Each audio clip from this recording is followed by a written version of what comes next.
Assalamualaikum warahmatullahi wabarakatuh. Untuk minggu ini, di praktikum statistika bisnis, kita masuk ke pertemuan kedua. Dan seperti yang sudah saya katakan di minggu lalu, untuk pertemuan kedua kita sudah masuk ke materi. Dan untuk materi yang akan minggu ini saya sampaikan, yaitu berkaitan dengan sampling dan statistika deskriptif. Apa sih sampling itu? Nah, sebelum kita tahu apa itu sampling, kita harus mengetahui dulu apa itu populasi dan sampel. Jadi, populasi adalah kumpulan dari seluruh bagian atau elemen dari data yang akan diobservasi.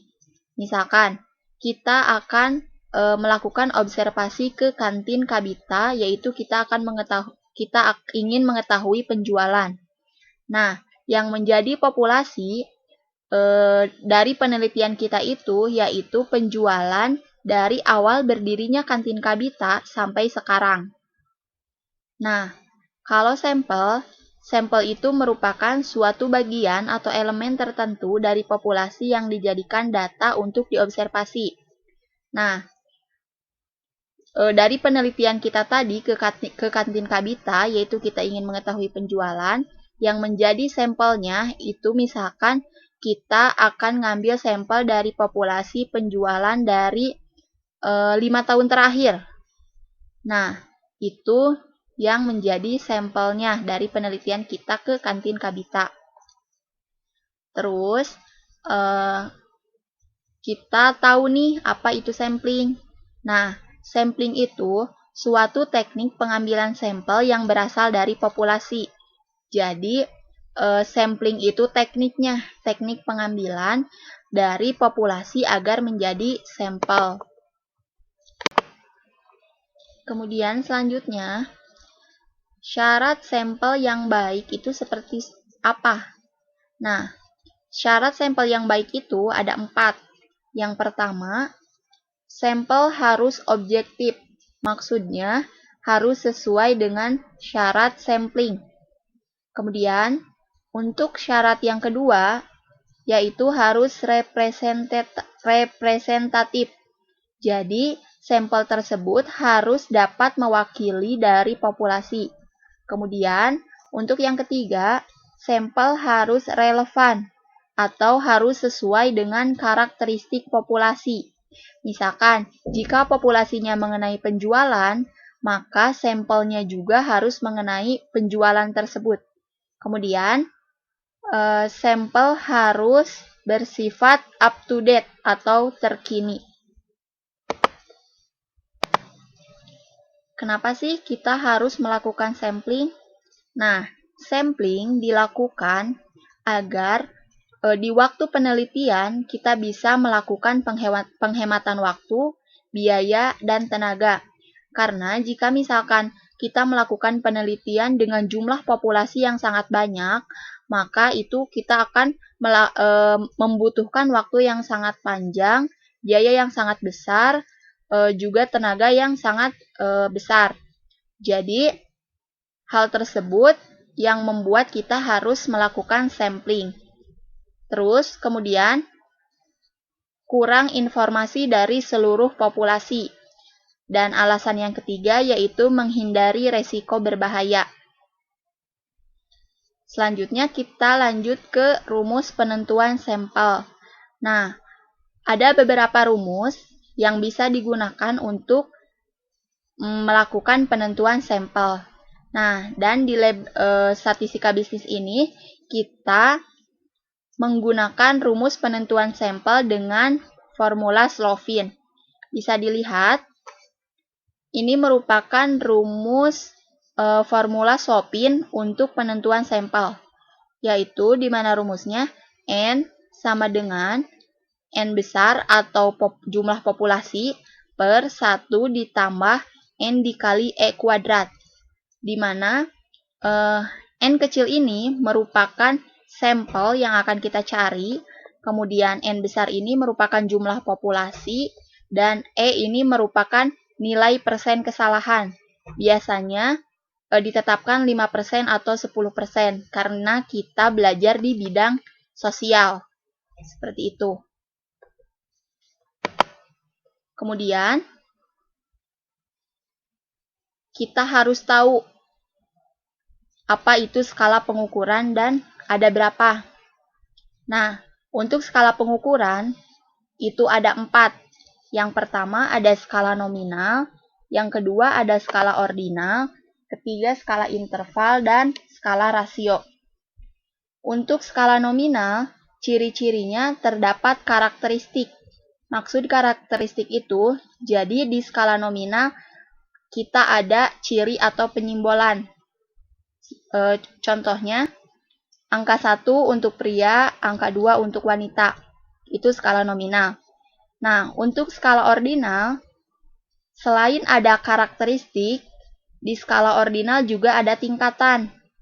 Misalkan, angka 1 untuk yang bersekolah PAUD, angka 2 untuk TK, angka 3 untuk SD, angka 4 untuk SMP, dan angka 5 untuk SMA. Jadi, selain karakteristik, di ordinal juga ada yang namanya tingkatan. Kemudian, untuk skala pengukuran yang ketiga, yaitu ada interval. Selain ada karakteristik dan tingkatan, di interval juga ada jarak. Misalkan, sangat setuju, jaraknya dari 4 sampai 5. Setuju, jaraknya dari 3 sampai 4. Seperti itu. Kemudian, skala pengukuran terakhir, yaitu skala rasio. Selain ada karakteristik, ada tingkatan, dan ada jarak, di skala rasio juga ada yang namanya 0 mutlak. Maksudnya 0 mutlak, contohnya kayak misalkan suhu di suatu ruangan 0 derajat Celcius. Nah, nilai 0 tersebut ada artinya. Jadi suhu di ruangan tersebut 0. Atau kalau misalkan contoh yang lain, misalkan penjualan di suatu toko itu 0. Nah, itu artinya di toko tersebut tidak ada penjualan. Tadi sudah kita ketahui mengenai apa itu yang dimaksud dengan populasi, sampel, sampling, kemudian skala pengukuran, dan sekarang kita masuk ke apa itu statistika deskriptif. Statistika deskriptif adalah metode statistik yang digunakan untuk mengumpulkan dan menyajikan data melalui cara yang informatif. Statistika deskriptif dimulai dengan pengumpulan data, pengolahan, dan penyajian data. Penyajian data tersebut dapat berupa tabel, diagram, grafik, ataupun gambar. Jadi, di statistika deskriptif, kita hanya menyajikan, mengumpulkan, dan menggambarkan tanpa adanya menarik kesimpulan.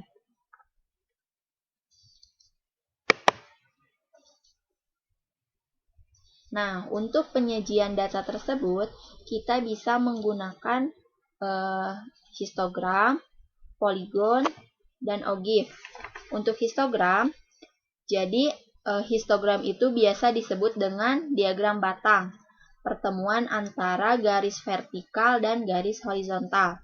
Untuk lebih jelasnya, kita nanti akan latihan mengenai cara pembuatan histogram. Kemudian, untuk penyajian data yang kedua, yaitu poligon. Poligon memiliki fungsi yang sama dengan histogram. Tetapi, jika histogram itu merupakan diagram batang, nah kalau poligon merupakan garis. Jadi, poligon itu garis yang menghubungkan titik-titik tengah dari setiap kelas, sehingga nanti menghasilkan diagram garis. Kalau histogram diagram batang, poligon ini biasa disebut dengan diagram garis. Nah, untuk penyajian data yang ketiga, yaitu kurva OGIF. Kurva OGIF ini merupakan diagram garis yang menunjukkan tingkat frekuensi kumulatif, baik frekuensi kumulatif kurang dari ataupun frekuensi kumulatif lebih dari. Jadi nanti di kurva OGIF ini akan ada 2 diagram garis, yaitu yang menunjukkan distribusi frekuensi kumulatif kurang dari dan distribusi frekuensi kumulatif lebih dari. Selanjutnya, setelah kita mengetahui apa itu histogram, poligon, dan kurva Ogive, selanjutnya kita harus mengetahui ukuran-ukuran deskriptif. Nah, ada 5 yang merupakan ukuran-ukuran deskriptif. Yang pertama ada rata-rata, yang kedua ada modus, yang ketiga ada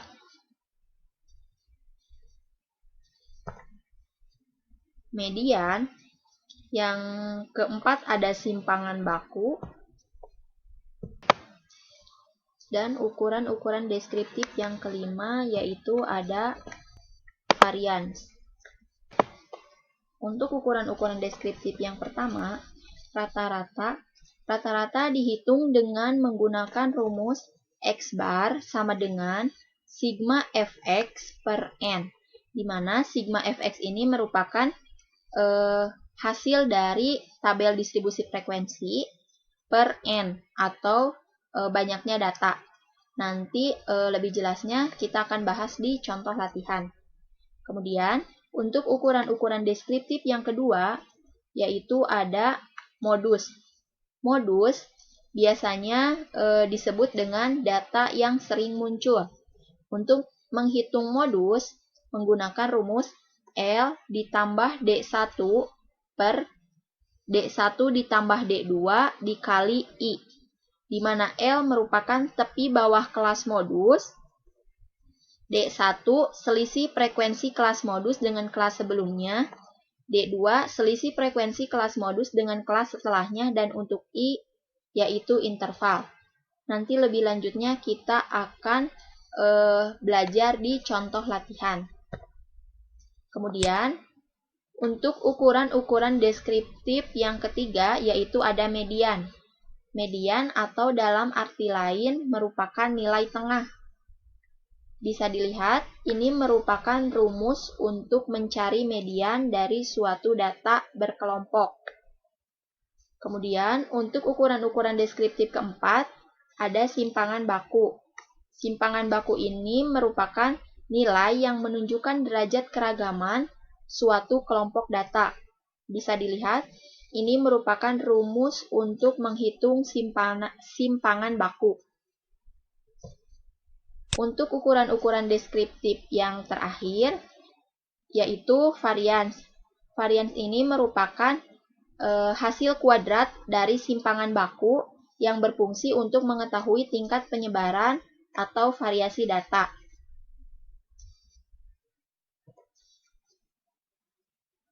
Sekian materi yang berkaitan dengan sampling dan statistika deskriptif, dan selanjutnya kita akan bahas contoh latihan sambil teman-teman menyiapkan kertas, kemudian kalkulator, pensil, penghapus, dan penggaris. Sambil nanti saya jelaskan contoh latihannya, teman-teman kerjakan latihan yang sudah disiapkan. Selanjutnya kita lanjut ke contoh latihan. Ini ada suatu kasusnya yaitu Fakultas Ekonomi Universitas Garut melakukan evaluasi mengenai hasil belajar mahasiswa program studi manajemen pada semester ganjil. Penelitian dilakukan pada mata kuliah praktikum statistika bisnis dengan indikator penilaian nilai akhir setelah ujian praktikum. Hasil penelitian akan menunjukkan karakteristik nilai akhir yang diperoleh mahasiswa sebagai bahan evaluasi perbaikan pelaksanaan praktikum. Berikut disajikan nilai akhir dari 50 mahasiswa. Nah, bisa dilihat ini merupakan nilai praktikum statistika bisnis pada semester ganjil.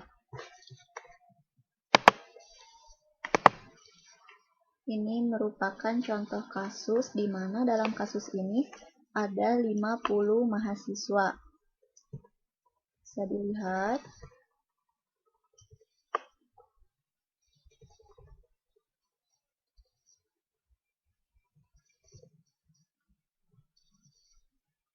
Nah, dari kasus tersebut, berdasarkan data di atas, hitung berapakah jumlah sampel dengan menggunakan formula Slovin dengan E atau tingkat kesalahan sebesar 0,05 atau 5%. Kemudian, lakukan penarikan sampel dengan menggunakan tabel bilangan acak. Nah, teman-teman buka tabel bilangan acak yang sudah dikirim di grup masing-masing. Kemudian, sajikan data sampel ke dalam bentuk tabel distribusi frekuensi, histogram, poligon, dan kurva Ogilvy. Kemudian, hitung ukuran-ukuran deskriptif yang meliputi mean, median, modus, simpangan baku, dan varians. Mean ini sama artinya kayak rata-rata ya. Terus, analisis hasil-hasil yang diperoleh. Nah, lanjut saja. Berarti untuk yang pertama, kita harus menghitung berapa jumlah sampel dengan menggunakan formula Slopin. Nah, kita menggunakan rumus Slopin. N sama dengan N besar per 1 ditambah N besar dikali E kuadrat.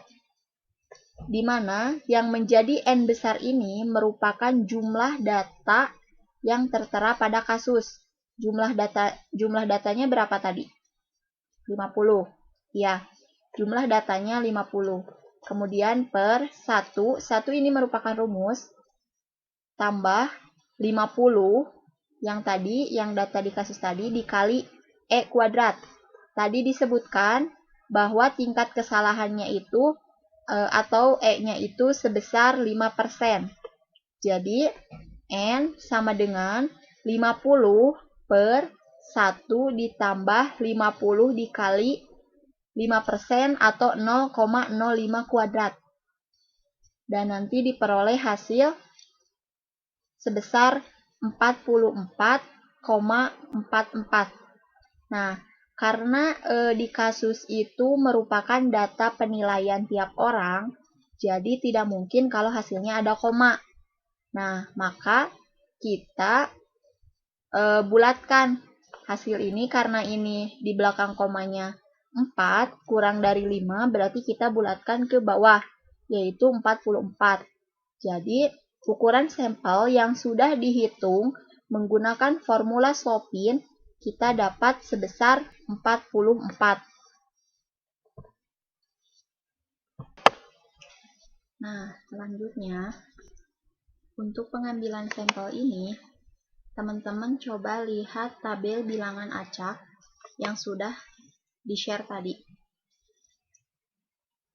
Nah, coba lihat, di tabel bilangan acak, itu ada angka 3656. Nah, untuk melakukan pengambilan sampel, yang di bawah itu 2 angka di belakang. Jadi kan di tabel bilangan acak itu ada di yang pertama 3656. Nah, yang diambil sama kita itu yang 56-nya. Karena jumlah populasi di sini hanya 50, jadi 56 tidak dibawa. Paham ya? Ya. Selanjutnya, ke bawah ada 9032. Yang diambilnya 32. 32 berarti masuk ke pengambilan sampel. 32 dimasukin, nomor urutnya 32. Kemudian di yang soal yang tadi, 32 itu siapa? 32 Wina. Berarti dimasuki nama objeknya Wina, nilai akhirnya 80. Kemudian lanjut, di tabel bilangan acak ada 92. Karena kita jumlah populasinya hanya 50, berarti 92 kita tidak masukin. Kemudian 54 tidak, 76 tidak, 23 tidak kita masukin lagi, soalnya tadi udah yang 23 yang di atas yang sini. Gitu ya. Jadi kalau misalkan ada angka yang double di tabel bilangan acak, jadi yang dimasukinnya cuma 1. Gitu. Kita isi pengambilan sampel sampai 44, karena jumlah sampelnya ada 44. Gitu. Sampai sini paham ya? Ya. Kemudian,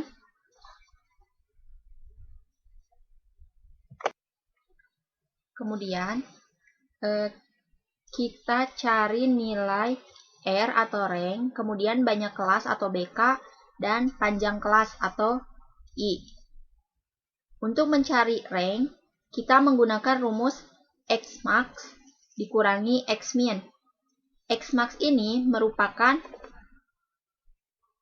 nilai terbesar yang ada di tabel pengambilan sampel. Di sini. Jadi nilai akhir terbesar yang ada di sini itu merupakan Xmax dikurangi Xmin. Xmin yaitu nilai paling kecil di nilai akhir yang tabel pengambilan sampel. Xmax-nya kan 85 dikurangi 21. Berarti nilai rank-nya itu sebesar 64. Gitu. Kemudian, untuk banyak kelas ini dihitung menggunakan rumus 1 ditambah 3,32 log N. Nah, teman-teman untuk menghitung ini bisa langsung menggunakan kalkulator saintifik.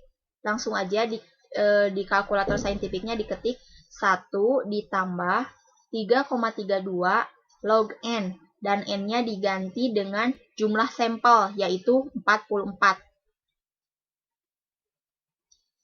Sehingga nanti akan diperoleh nilai sebesar 6 untuk BK-nya. Kemudian, untuk panjang kelas atau interval, panjang kelas ini dihitung menggunakan rumus R per BK. Jadi R-nya yang ini 64, banyak kelasnya BK 6. Berarti 64 dibagi 6, hasilnya 11. Gitu. Nah, sesudah kita menghitung nilai rank, banyak kelas dan panjang kelas, selanjutnya kita masukkan ke tabel distribusi frekuensi. Untuk di interval ini, untuk batas bawah yang 21 diisi dengan data terkecil, data paling kecil yang ada di tabel pengambilan sampel, yang ada di tabel ini.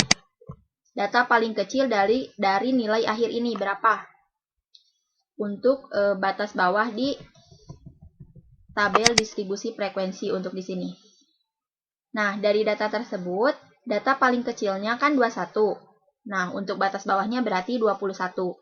Kemudian, untuk batas atasnya, batas atas itu dihitung menggunakan rumus batas bawah ditambah P dikurangi 1.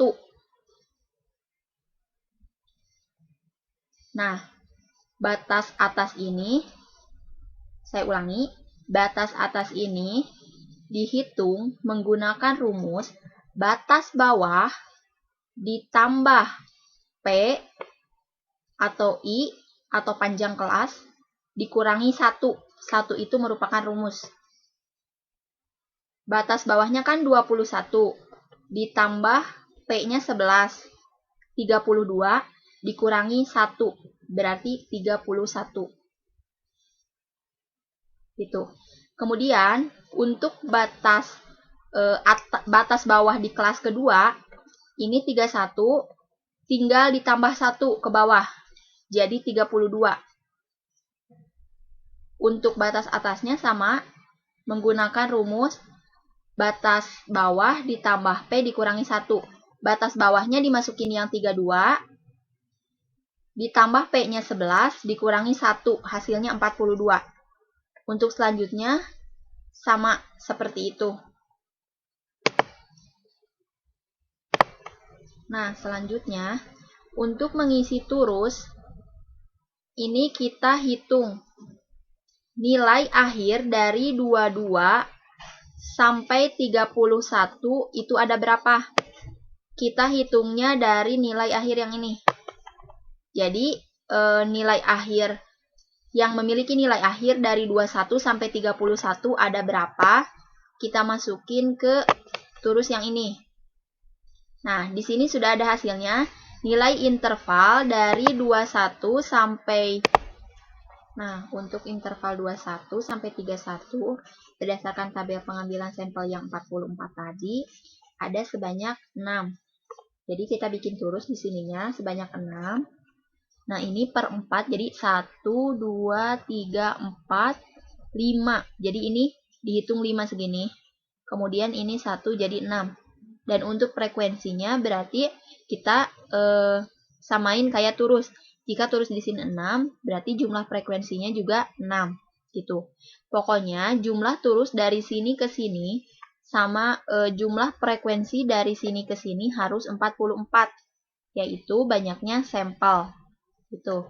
Kemudian untuk ngisi tabel yang XI ini, XI atau nilai tengah ini dihitung menggunakan rumus batas bawah ditambah batas atas dibagi 2.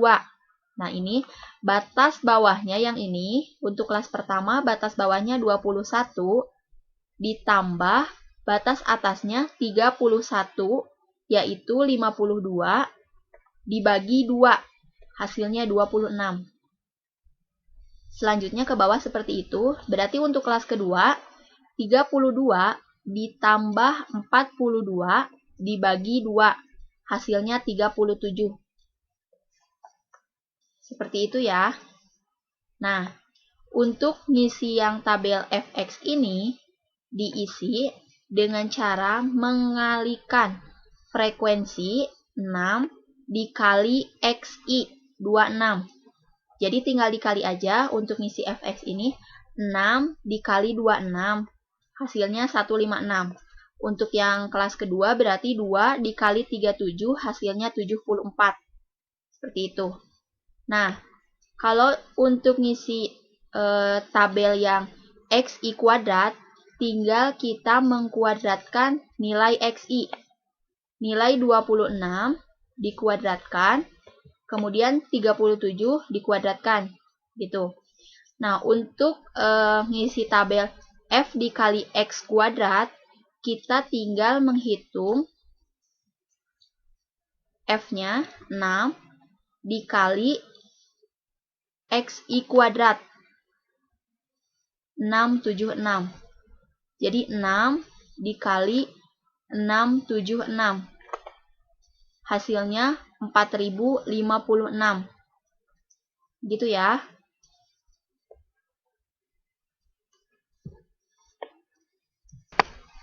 Selanjutnya kita lanjut ke tabel distribusi frekuensi relatif.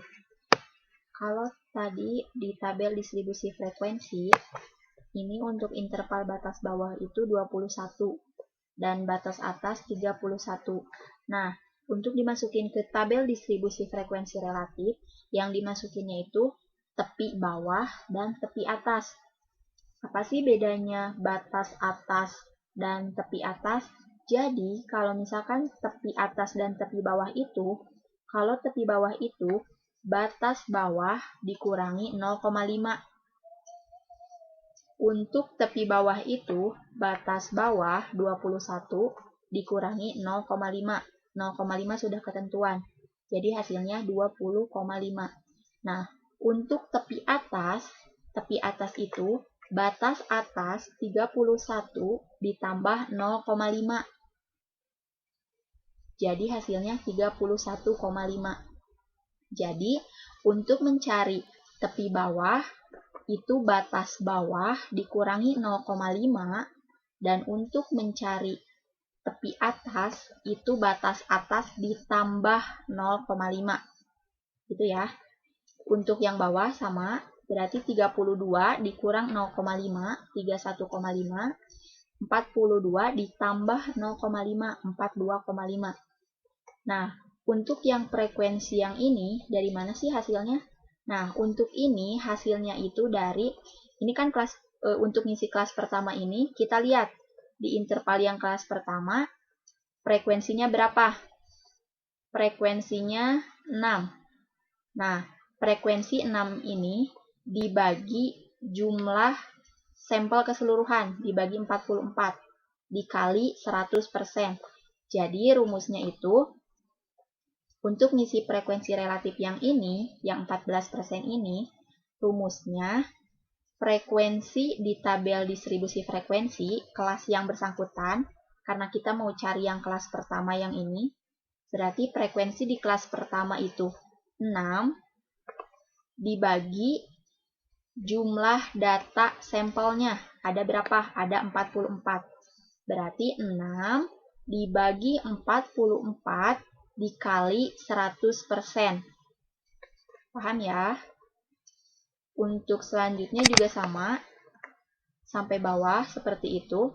Nah, nanti hasil dari persenan kelas pertama sampai kelas terakhir jumlahnya harus 100%. Gitu. Kalau misalkan jumlahnya ada yang lebih, berarti ada yang keliru. Gitu ya. Nah, selanjutnya kita masuk ke tabel distribusi frekuensi kumulatif kurang dari. Untuk tabel distribusi frekuensi kumulatif kurang dari,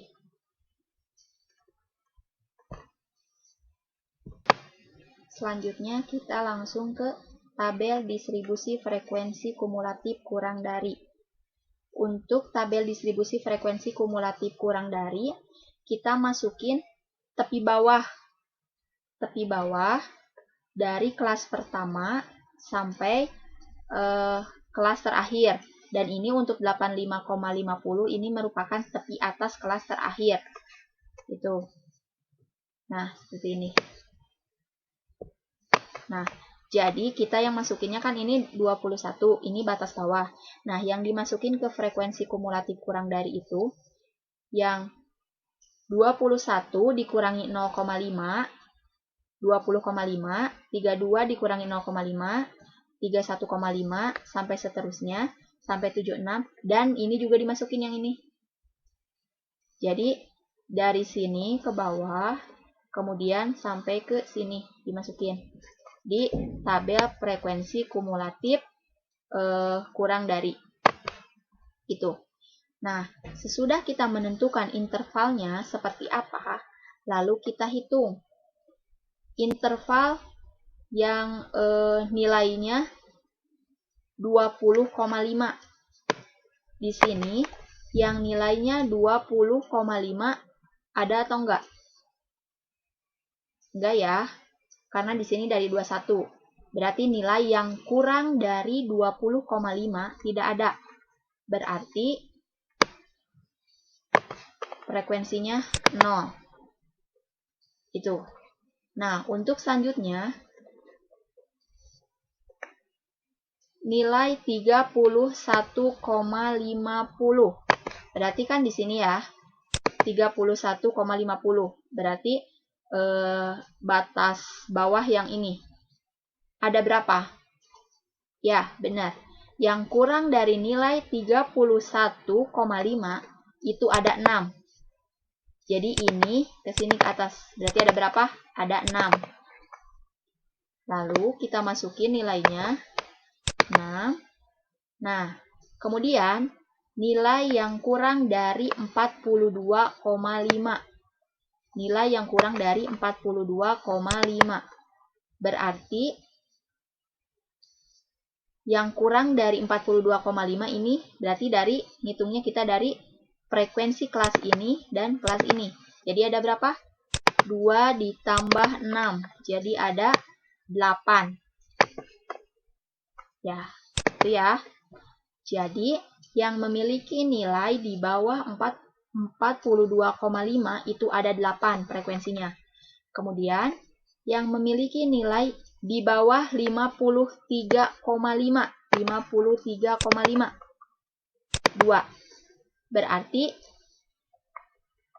kita ngitungnya, ini kan tadi tepi bawahnya 53,5. Kita ngitungnya dari atas.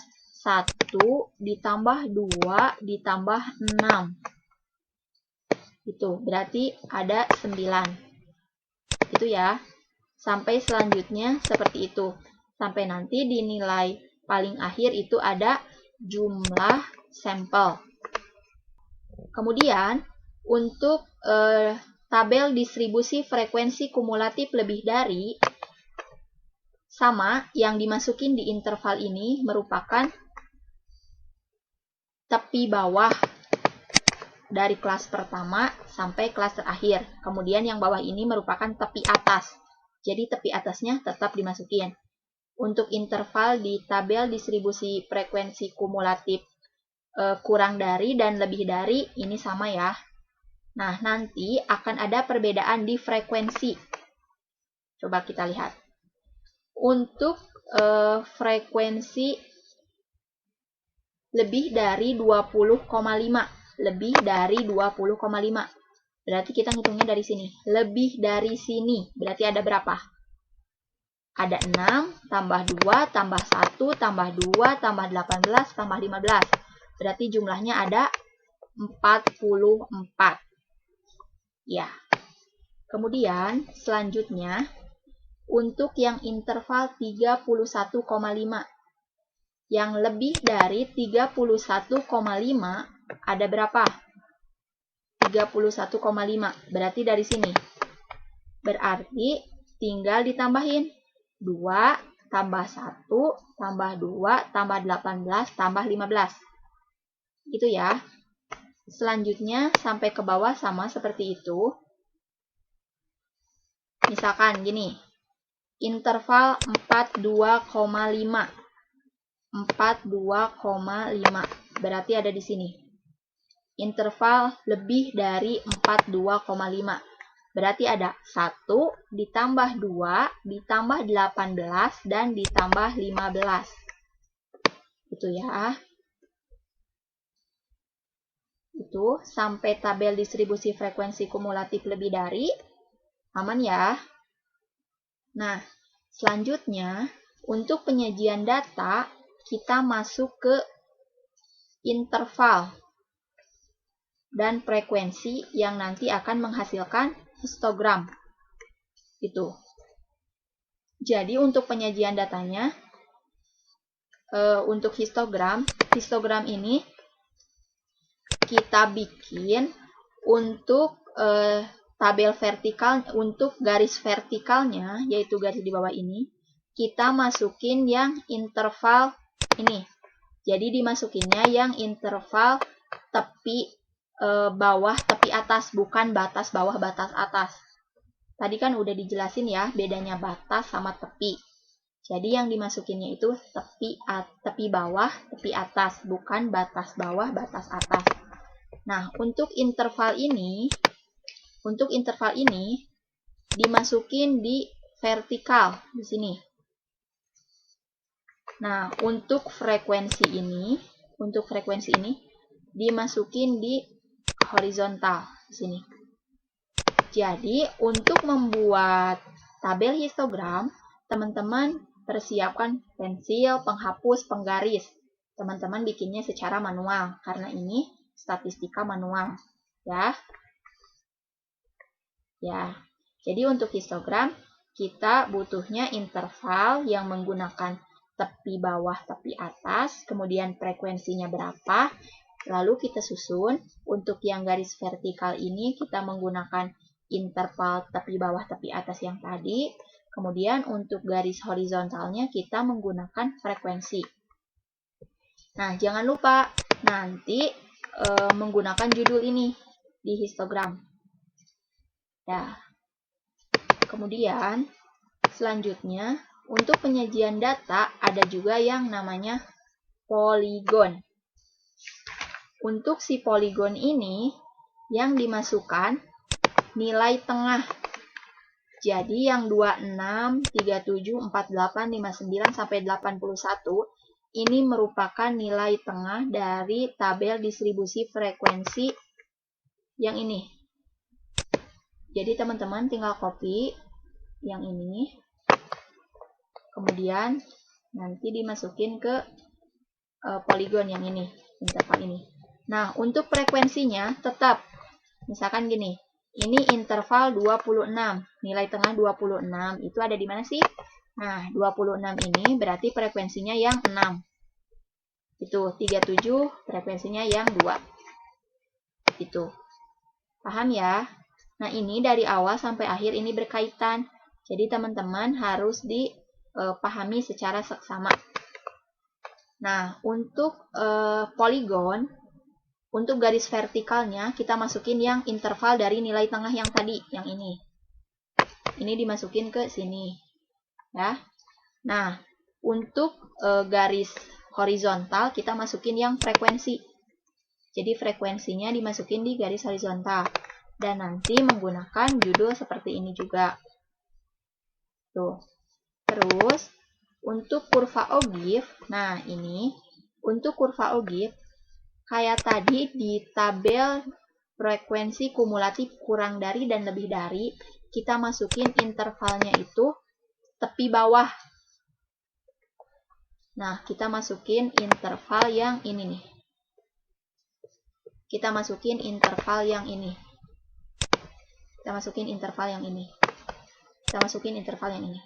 Jadi kan karena ini dan ini sama intervalnya, jadi kita masukin salah satu aja, mau di copy dari mana? Dari sini ataupun dari sini. Gitu ya. Nah, terus untuk yang frekuensinya kita masukin frekuensi yang tadi di frekuensi kumulatif kurang dari dan frekuensi kumulatif lebih dari. Jadi yang dimasukinnya frekuensinya, yang frekuensi kumulatif kurang dari masukin yang ini, yang frekuensi kumulatif lebih dari masukin yang ini. Jadi nanti bakal ada tabel seperti ini. Nah, gini ya. Nah, untuk kurva ogive, untuk garis vertikalnya kita isi dengan interval. Interval ini kita simpan di sini. Garis horizontal, maaf. Untuk yang ini kita simpan di garis horizontal yang ini. Nah, untuk yang frekuensi ini kita masukin di vertikal yang ini. Pokoknya yang horizontal itu yang datar ya, yang horizontal yang datar. Mohon maaf tadi ada kesalahan. Jadi yang horizontal itu yang datar, yang vertikal itu yang tegak, yang berdiri. Jadi untuk kurva ogive, interval disimpan di horizontal, dan frekuensi kumulatif kurang dari dan lebih dari disimpan di vertikal. Gitu. Sampai kurva ogive, paham ya? Kalau misalkan paham, sekarang kita masuk ke ukuran-ukuran deskriptif. Yang tadi ada mean, modus, median, simpangan baku, dan varian. Nah, untuk yang pertama,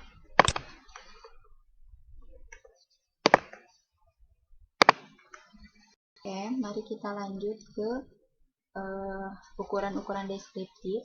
Yang pertama, ada rata-rata hitung. Rata-rata atau biasa disebut dengan mean. Untuk menghitung rata-rata, menggunakan rumus X bar sama dengan sigma fx per n. Sigma fx ini kita peroleh dari tabel distribusi frekuensi yang tadi sudah kita hitung. Nah, ini fx. Sigma fx itu merupakan jumlah dari fx. Jumlah fx-nya itu 2871. Nah, jumlah fx ini kita peroleh dari tabel distribusi frekuensi. Kemudian, untuk n-nya kita peroleh dari jumlah sampel, atau bisa juga kita bagi dengan sigma frekuensi. Jadi banyaknya sampel. Tadi kan sigma fx 2871 per n. N-nya itu banyaknya data yang merupakan sampel. Karena tadi yang diketahuinya 50-nya populasi, berarti kita cari dulu sampelnya. Kecuali kalau misalkan nanti di suatu soal, di suatu kasus, langsung ngasihnya yang udah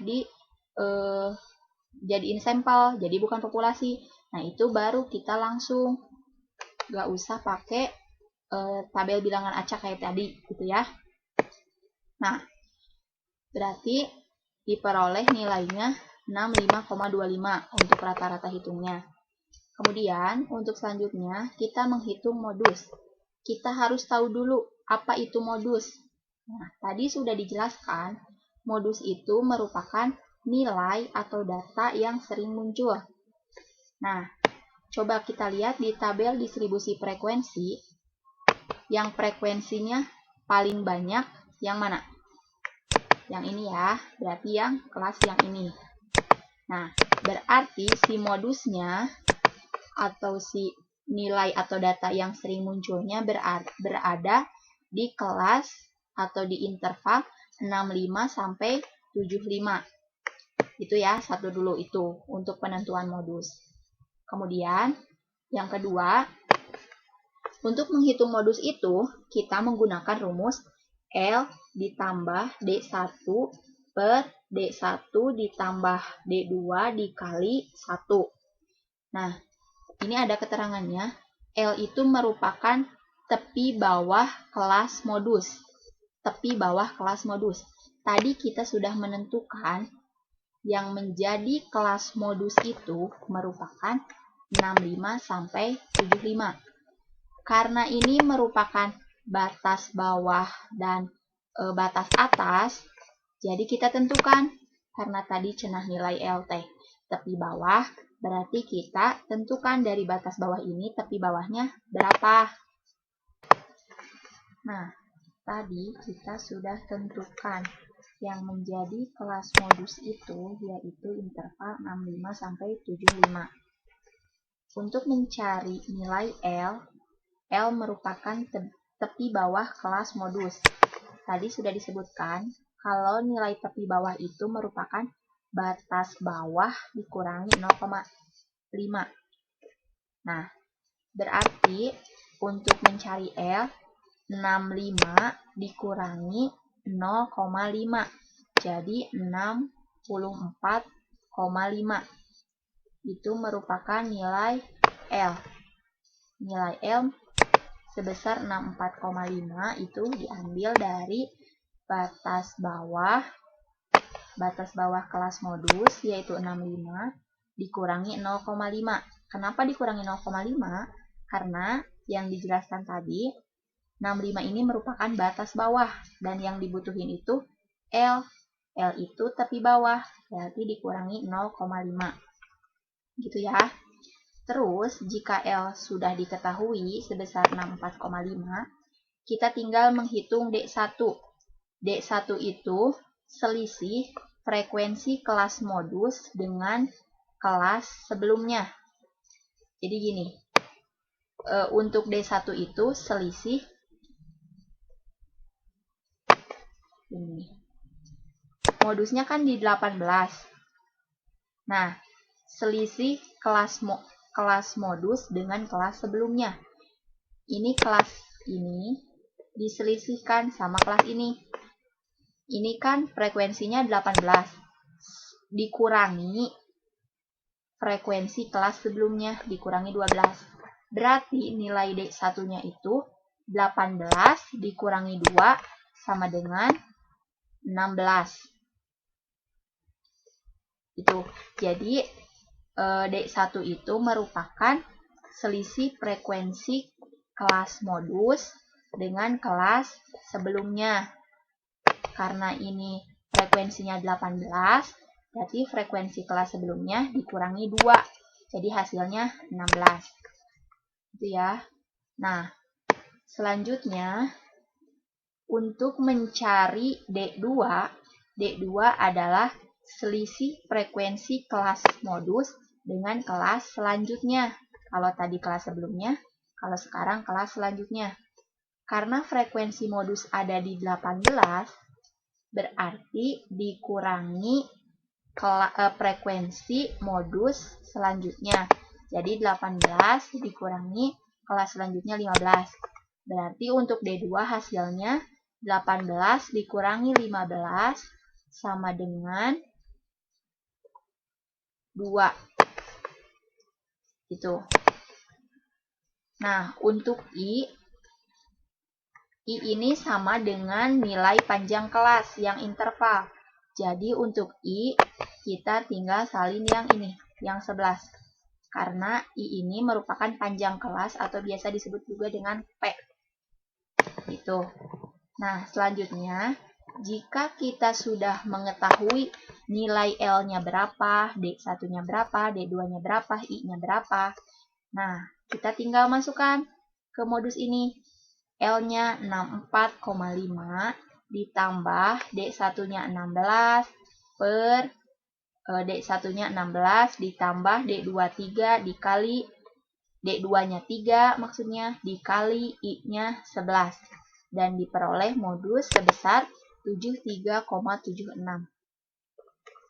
Untuk menghitung rumus ini, teman-teman bisa langsung menghitungnya jika menggunakan kalkulator saintifik. Kalau teman-teman menggunakan kalkulator handphone, bisa satu-satu. Jadi, D1 ditambah D2 dulu berapa, kemudian D1 dibagi hasil ini, dikali I, nanti hasilnya ditambahin sama L. Gitu ya. Kemudian, untuk selanjutnya, kita mencari nilai median.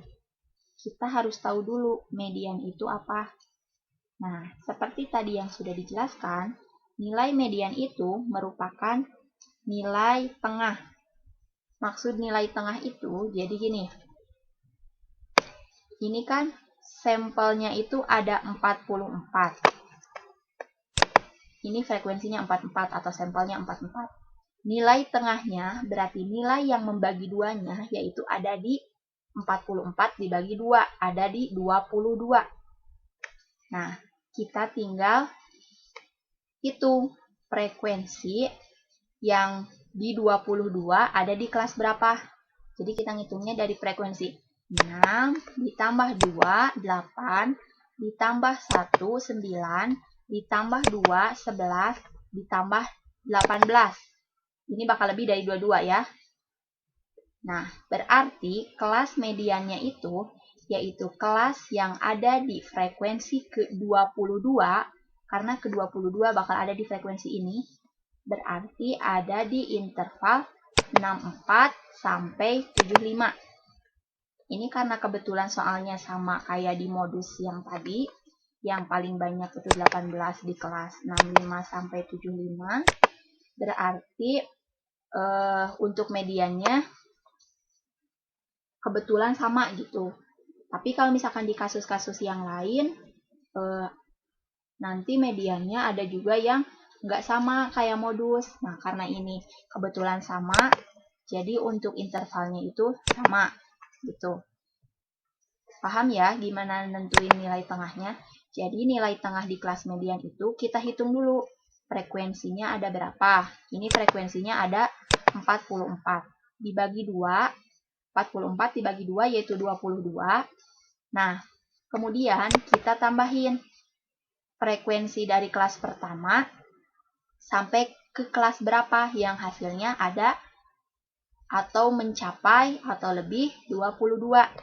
6 ditambah 2, 8. Berarti nggak mencapai 22, berarti bukan di sini.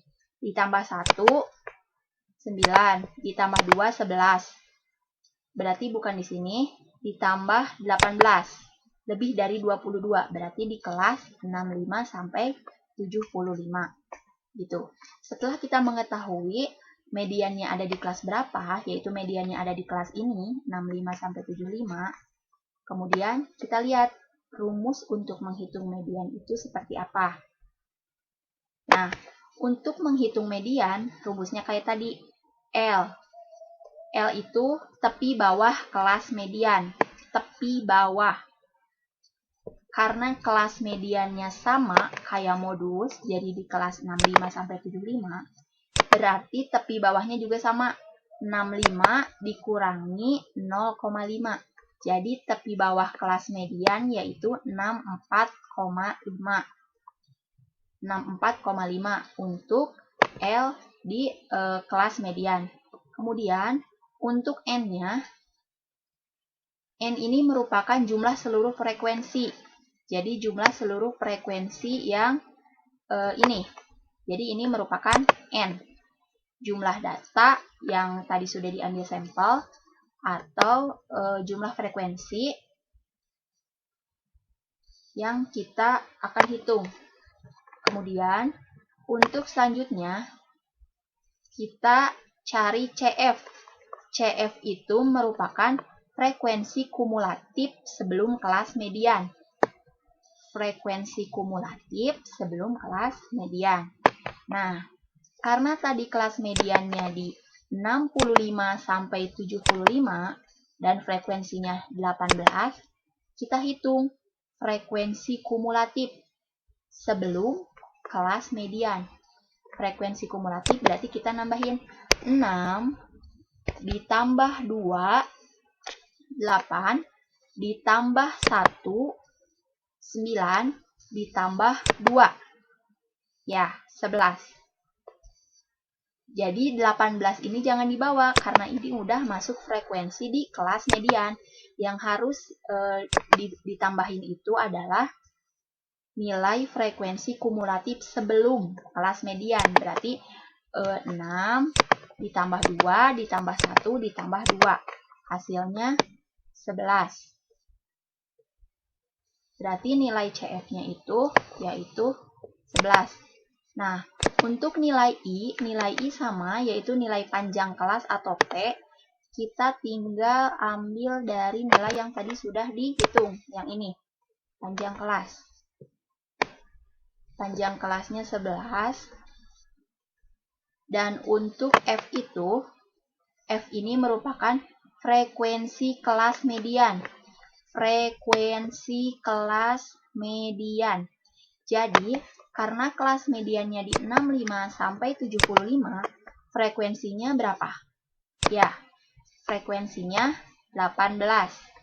Berarti untuk frekuensi kelas mediannya itu 18, gitu ya.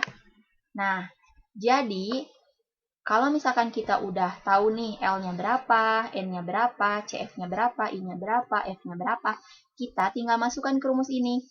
Rumus median yaitu L ditambah N per 2 dikurang CF per F dikali I. Kita memperoleh nilai median sebesar 71,22. Gitu. Kalau teman-teman menggunakan kalkulator saintifik, pengerjaan ini bisa langsung. Kalau menggunakan kalkulator handphone ataupun kalkulator di luar kalkulator saintifik, teman-teman harus mengerjakan ini satu-satu ya. Biar nanti hasilnya sama. Terus, yang terakhir, kita menghitung simpangan baku. Nah, untuk rumus simpangan baku, rumusnya S sama dengan akar dari sigma fx kuadrat dikurangi sigma fx dikuadratkan. Beda ya, fx kuadrat sama fx dikuadratkan. Per n dibagi n dikurang 1. Nah, kita harus tahu dulu, sigma fx kuadrat itu yang mana? Nah, sigma fx kuadrat kita tadi sudah memperolehnya di tabel distribusi frekuensi. Sigma fx kuadrat. Nah, ini. Nah, sigma fx kuadrat. Sigma fx kuadrat ini, yang ini ya. Jumlah dari f dikali x kuadrat. Ini merupakan sigma fx kuadrat. Terus kalau sigma fx dikuadratkan, terus kalau sigma fx kuadrat yang mana? Terus kalau sigma fx dikuadratkan yang mana? Nah, kalau tadi sigma fx kuadrat yang ini, kalau sigma fx dikuadratkan, sigma fx ini dipangkatkan 2. Gitu. Jadi teman-teman harus bisa bedain ya. Bedanya sigma fx kuadrat dan sigma fx dikuadratkan. Kalau sigma fx kuadrat, kita jumlah dari nilai fx kuadrat yang ini, langsung masukin. Kalau sigma fx dikuadratkan, sigma fx ini dipangkatin 2 atau dikuadratkan. Gitu. Terus, untuk n-nya, tetap n-nya 44 per N ini 44 dikurangi 1. 1 ini udah ketentuan di rumus. Dan dapat diperoleh simpangan bakunya itu sebesar 18,89. Gitu. Nah, selanjutnya untuk ukuran-ukuran deskriptif selanjutnya, kita ke varian. Untuk varian, hitungnya gampang, tinggal simpangan baku dikuadratkan.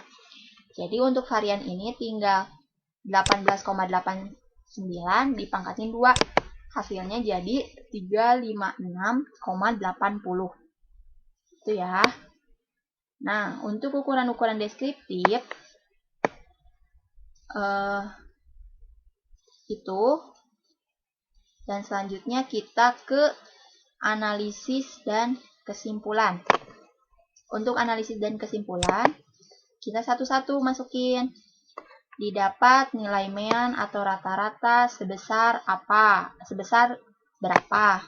Nah, didapat nilai rata-rata sebesar 65,25. Berarti artinya nilai rata-rata nilai akhir dari ke-44 praktikan laboratorium statistika bisnis adalah 65. Jadi karena ini 65,25 karena 2 kurang dari 5, jadi 65 dibulatkan ke bawah, jadi tetap 65 gitu ya. Terus didapat nilai modus sebesar 73,76 modus. Diperoleh nilai modus sebesar 73,76. Kita masukin modusnya 73,76, artinya nilai akhir dari ke-44 praktikan laboratorium statistika bisnis yang sering muncul adalah 74. Kenapa jadinya?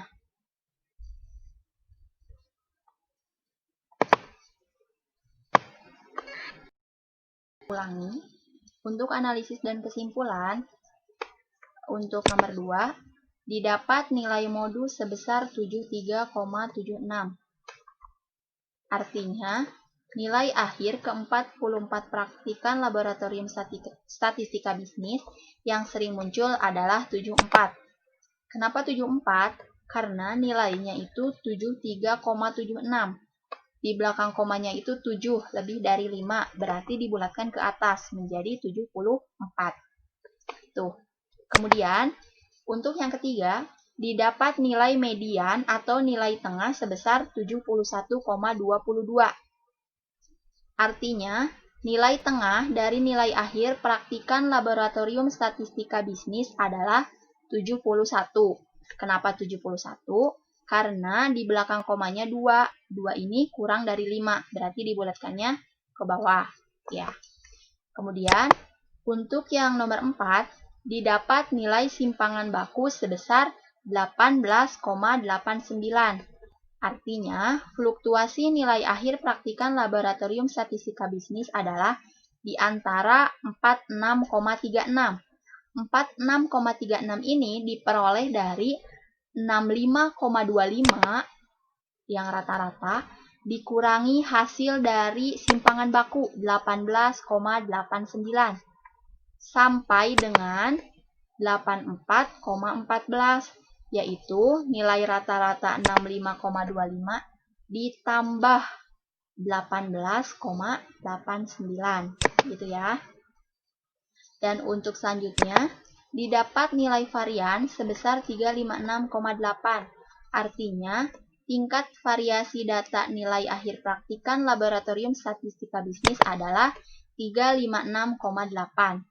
Nah, kalau untuk varian nanti hasilnya kita nggak boleh dibulatkan seperti 71 ini ya. Jadi lebih baik kita ditulis aja. Misalkan komanya koma 8, tulis koma 8. Misalkan koma 53, ditulis koma 53. Jadi nggak dibulatkan. Gitu.